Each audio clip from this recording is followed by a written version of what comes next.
So what do you have on your playlist? Because you mentioned that you just have good songs on your playlist. So I'm just curious what your playlist consists of.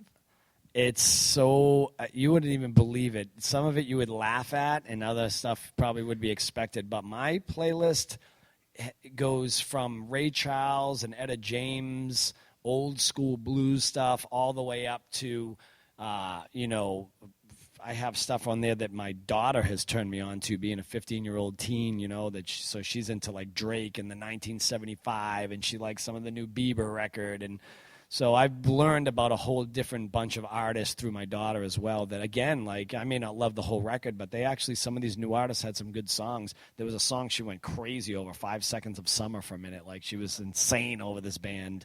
And I know probably all their songs, not because I loved them, but because that's all they played in my house 24 hours a day. So, and Halsey and everything else that's out nowadays. So, I have a pretty wide variety of almost every genre of music for sure. And actually, if I'm not mistaken, I think you're even on record as saying you got some inspiration from Adele for this most recent record, which may get some groans from some people in the audience. Yeah, I think Adele's great. I mean, I really do. I love her songwriting. I don't know how much of it she wrote on this record. I heard she wrote most of it.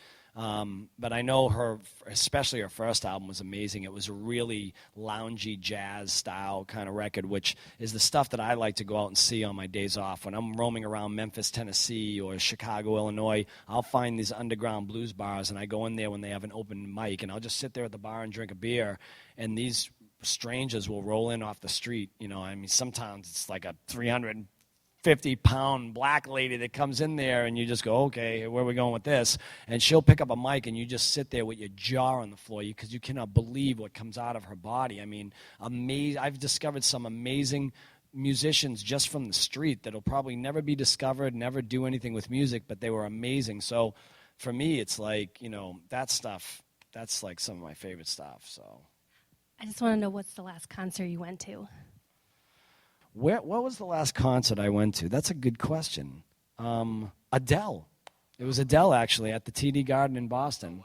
Yeah, that was the last concert I went to. She came through, and I couldn't get tickets, and I didn't expect to go. And I was actually in L.A., and one of my good friends called me up, and he goes, hey, any interest in going to see Adele? I'm like, how did you get tickets? First of all, they're, like, clean. And he goes, yeah, my buddy has 6 of them. So I was like, wow, okay. So I actually flew back from L.A. to go see her at the TD Garden in Boston. Sully, this was really, really an awesome thing that you did for us. I appreciate that.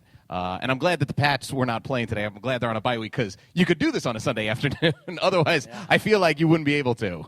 Yeah, no, it's definitely football Sunday. I'm going back to watch the rest of the games now. Awesome. Sully Erna, thank you so much. Thanks. Thank you. Enjoy the show. Appreciate it. Yeah, of course.